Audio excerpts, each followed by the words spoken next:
Mabilisang balitaan, komprehensibo at totoo sa loob ng 1 minuto. Simula na ang Diskurso Tidbits. Arrest warrant laban kay Sara Diskaya.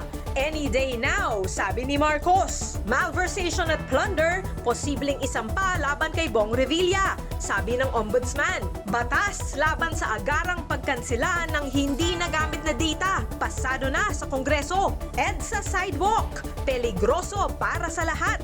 Pagkukumpuni sisimulan pagpasok ng 2026. 13.9 million pesos na halaga ng tissue binili ng SSS. Saan gagamitin ang lahat ng yan? At Viva Max Babe, ibinunyag ang malakihang tip umano mula sa isang senador.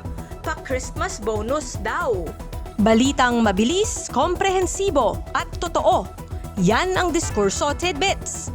Basahin ang tungkol sa lahat ng yan at sa marami pang ibang nakatutuwa at makabuluhang balita sa diskurso.ph.